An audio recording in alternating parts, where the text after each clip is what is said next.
welcome back to This is Gaming, the only show on the internet where Kagome is completely without fault forever. Hooray!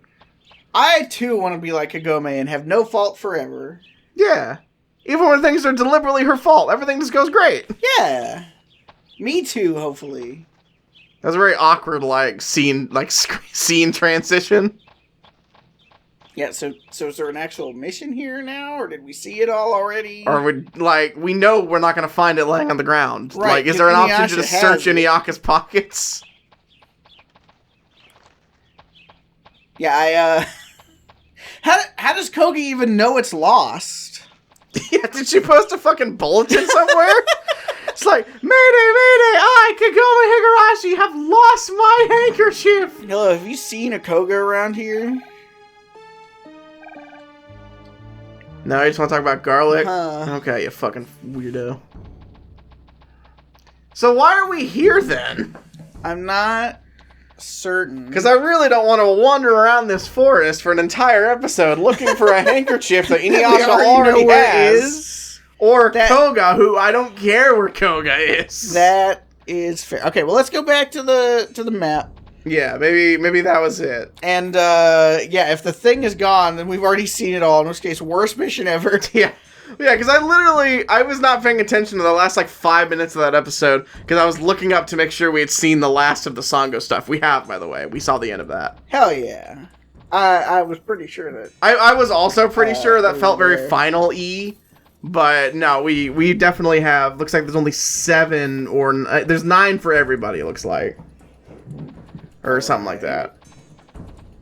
Okay. Do not tell me we're lost in here now. We're not lost. But if you wanted to tell me about your musical Mount Rushmore, that'd be a pretty good time. God damn it! I guess we can only avoid this for so long. I don't have my top 5, but I have 2 people on there. Top 4, but I do have some people on there. Let me pull up my list. It's do you even fucking have anybody? Or are you just putting me on the spot because you want me to fucking suffer? I mean, I've got the same amount I had the last time we talked about it. So I have written down exactly 4 people. Only one of them is on my actual Mount Rushmore. The other 3 were just people I was thinking about. Mm-hmm. So on my actual Mount Rushmore, I know I have Amy Lee from Evanescence. I know she's just one of my favorite fucking vocalists of all time. Right. She's super fucking good. Evanescence is great. And then some of the people I was thinking about was Geddy Lee from Rush, Syd Barrett from Pink Floyd, and Dee Snider from Twisted Sister. Understandable. So those are the people I was thinking about. Geddy honestly might make it onto my Mount Rushmore, but the other 2 probably not. That's also fair. I would be surprised if you really went and you put the effort in and you solidified 100% for sure if Geddy wasn't there, because Geddy was the first person that you mentioned. Yeah. So it's just hard. That first person who comes to mind, it's hard to take them off for real. Right. Even if they don't deserve to be there, they're okay, well, they're the first person I thought of for a reason, right? Right, exactly. I don't know, what about you? Hooray, we're saved! Who do you have? Sorry, bro, we're actually saved now. You found fuck me ass. No, I mean, we still got a sec to walk. On mine, I definitely at this point have decided that trying to make it a full musical thing, there's just no way. There's too many people. All right. So I have definitely whittled mine down to only rock musicians and only vocalists. And it would definitely be Steve Perry and Brad Delp from Journey in Boston. 100% guaranteed. They're just so far above anyone else to me. That I just... on overall quality, not even necessarily that I like the most, though Steve Perry is definitely my favorite. No, it is gone. And also so is the other thing. So we did that instead of getting to do something good, maybe. That is unfortunate. Also, we can't go to that place? Okay, this is that. It doesn't have a thingy. Right. Well, that's fine. My other two, definitely way more of a toss-up. I would probably put Ozzy on there. That's a solid pick, I would say. I can't say that for sure, but like because you and I have talked about it before, but like, because like on pure like technical skills, like people always put him up against Dio because they were both, you know, sang for Sabbath, and they were around at the same time, right? And he doesn't hold up as well on technical skill, but on like, who would I rather hear? It's Ozzy all day, every day. Yeah, that's definitely fair.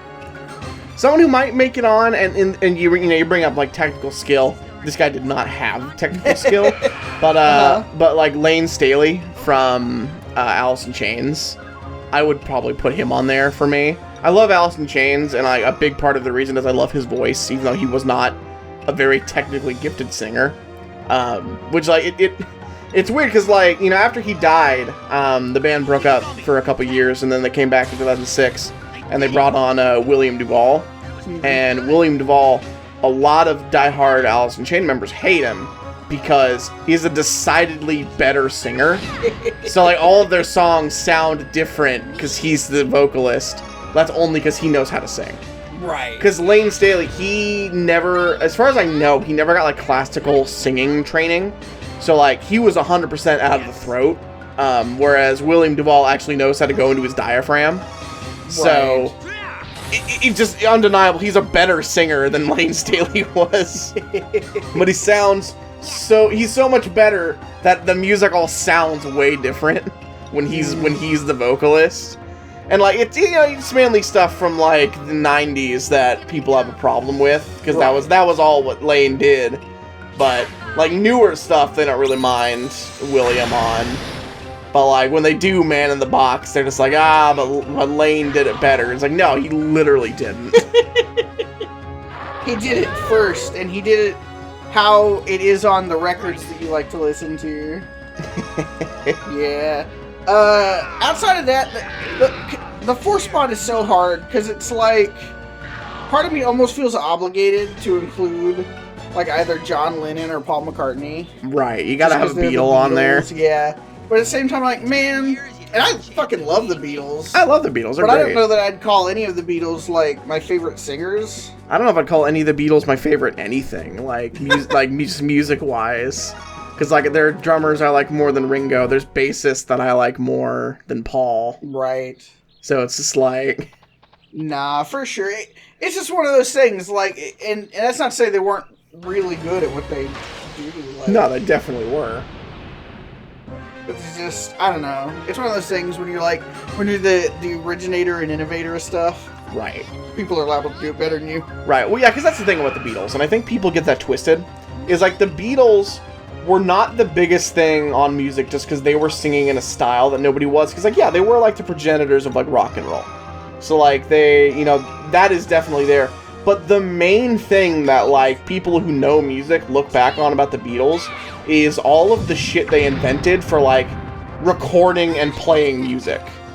Like, they revolutionized being a band in an era of recording studios. Oh, absolutely. Because, like, the shit they invented on the technical end is too much stuff to list. Right. It's like, that's one of the big reasons why everyone looks back at the Beatles like, God, those guys were real fucking innovators. It wasn't just the music. It was everything.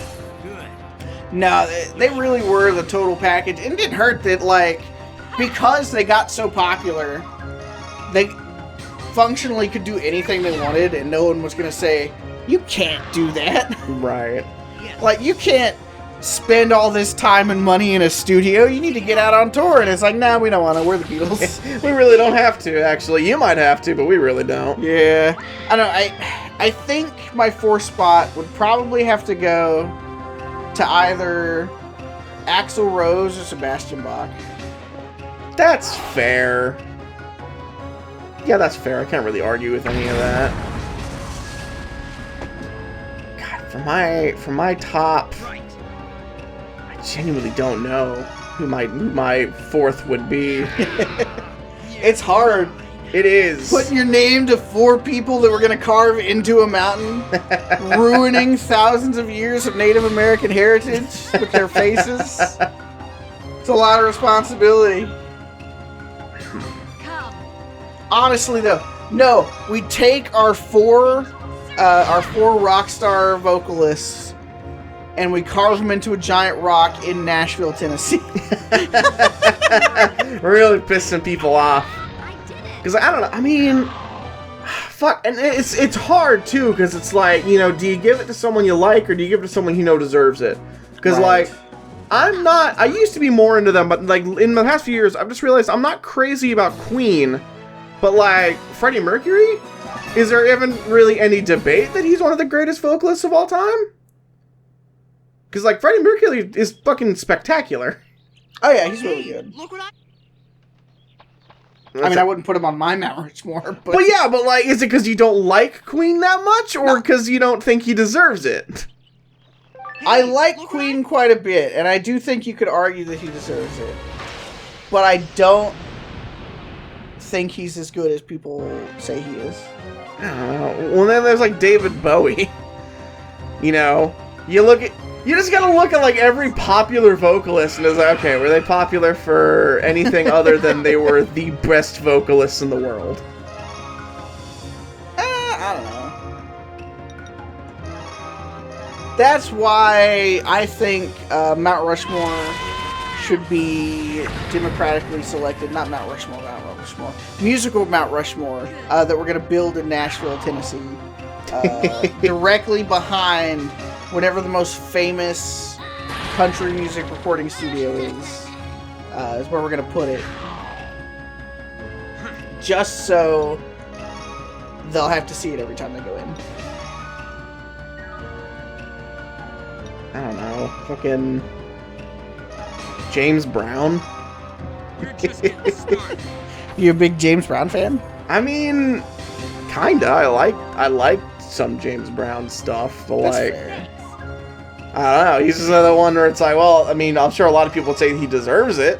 That's like... Well, yeah, but I mean, if you're going off what people would say, like, they deserve it, then you should be putting, like, Elvis on there. That's true. And I don't know about you, but I'm not even considering Elvis for my Mount Rushmore. Right. Steve Perry is a good choice. I might steal Steve Perry and put him on mine. Because I'm just like, man, I do like a lot of Journey. Nah, he's fucking great. He's the best. He's the Bret Hart of rock vocalists. Or maybe I should just go George Thorogood. Well, anyway, since I can't figure that out, what's your favorite Beatles song? Tough one. Lots of Beatles songs I really like. Yeah, really good. I really like Eleanor Rigby. But like, so does a everybody. Really good one. Yeah. I don't know. For a long time, it was I Am the Walrus, but I don't know for sure if it still is. I do love I Am the Walrus, but I also love like All My Loving and like 8 Days a Week. Yeah. Really good songs. It's done. Huh. Strawberry Fields Forever is a classic to me. That one is really good, though I prefer one of the versions from the Beatles anthology that they only used like half of to make the final version. Oh, that's fair. I don't know. I'm weird. I like Obla Dee Obla Da a lot. That one's fucking great. That also used to be my favorite Beatles song at one point. It's a great fucking song. Anyone who says it's not a good song, just I don't understand. You know, there are ones I understand. Like I forget when it was, but quite some time ago, I think it was Brian Zane from Wrestling with Regret made a joke about Temporary Secretary from the McCartney album. Right. And I'd never heard it before, and I listened to it, I was like, oh, this is fucking atrocious. And now I hear it, and I like it, but I'm like, oh man, that's despite the fact that this is fucking atrocious. Right, for sure. Like, it's not a good song by any means. God, Lucy in the Sky with Diamonds, really the whole Sgt. Pepper's Hell Lonely yeah. Heart Club Band album fucking hits, and not enough people talk about it. That part I disagree with. Really? I never hear anyone Yeah, talking about it. That's because Sgt. Pepper's Lonely Hearts Club Band is like the most overhyped album of all time. Is it though? Yeah. I guess. I The mean, only reason people don't feel the need to jerk it off all the time now is because they spent the last, like, 60 years jerking it off all the time. it's just so fucking good though, because you have the titular of the Sgt. Pepper's Lonely Hearts Club Band. You have fucking Lovely Rita, When I'm 64, like Lucy in the Sky with Diamond, with a little help from my friends. Like all the fucking Beatle bangers are on that fucking album. True. I don't know all of them. I mean, a lot of them are. There are a lot of bangers on there, but the Beatles have a lot of bangers on virtually every album. That's true. They're really good. While My Guitar Gently Weeps. That's not an album, but like the White Album. That's a really good one. While My Guitar Gently Weeps, Blackbird. Blackbird is really good. Blackbird might be my favorite, honestly. It's real fucking good. I don't know. There's too many choices of too high a quality. So let's pick something easier. What's your favorite? Who's a band that only has one good song? George Thorogood and the Destroyers. Hell yeah! What's your favorite George Thorogood song, bro? Probably Bad to the Bone. That's fair. Do not say I Drink Alone. I'll fucking kill you. No, I prefer his cover of Moving On Over. Oh, that's fair. I never think about covers. I always think, okay, what is the original song from this person that's really good? Not to say, like, if you're illegitimate if you do covers. It's just... Well, no. When you ask about, like, what's this person's best song, I don't think about somebody else's song that they covered. Unless it's so good that I don't know. What? I was gonna say that there probably are some, like... What's the first song that comes to mind when you think about Joan Jett? Oh, fair. I guess that is a cover. Yeah, and so are, like, 2/3 of her hits. Really? I knew I Love Rock and Roll. Huh. Yeah, I Hate Myself for Loving You. That's a cover? I believe so. Interesting. No, maybe that one's an original. Do You Want to Touch Me There? That's a cover. Really? It's a Gary Glitter song. Oh. He's a pedophile, so... Ah. Well, I guess that's fine if we erase his wait name. a second. Nope. No. Close, but no cigar, big guy. What if I just started calling you big fella all the time? That'd probably annoy me. So, you don't want me to call you big fella every time I refer to you? No, I don't. Alright, what if you say big fella? Man, remember when you used to be on a Let's Play show? No. Good. Be easier for everyone this way. Jesus What Christ! the fuck was that? Really had to catch our breath after that one. Hey, Sacred Trito! Everyone's favorite! So you can't kick me off, because then who are you going to joke about when you see the word sacred on screen? I mean... I guess? Hell yeah. Bro, there's only fucking 3 places we haven't been to after this. Hell yeah! Finally hitting the end of this game. Finally, we've made it back We're to almost civilization. there. Civilization. Why aren't we on screen?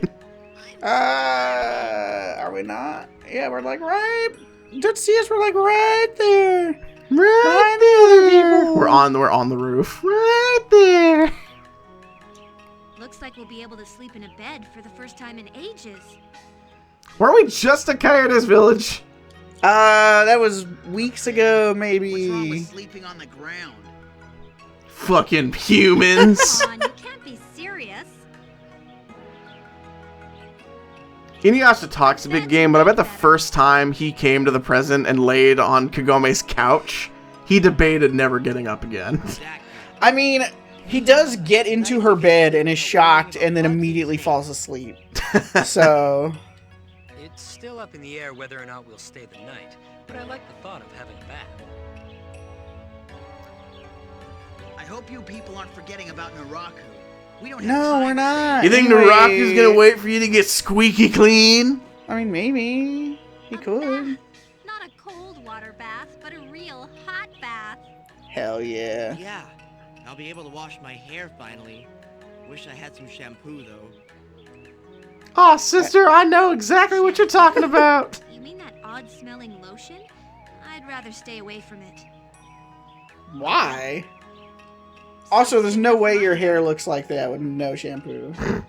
But it makes your hair shiny. Really? Are you saying my hair is not shiny, Seknutsu? Well, no, that's not what I'm... Because I think it's pretty shiny. Look at it. So It literally looks two-toned! maybe you don't even need to use shampoo. Damn, we're so fucking smooth. Putting the schmoozes Oh, on it's her. working. When Song goes shy, she looks so... Weird. We are gonna get wind tunnels. thinking. What's I'm the trying to go back home. It's not We're blushing. No, Sangha was Let's blushing. hurry. and She's see a the fucking tomato, bro. Yeah, sure. I love how we all just we've now just outvoted InuYasha. We're staying at an inn and taking baths. Hey, you want an inn for us to stay in? Sorry, Shinsuke. InuYasha, Windscar the man. Well, let's find Excuse an me, inn. have you seen an inn? Let's find an inn next time. time! On the show. It's right back here. It's not.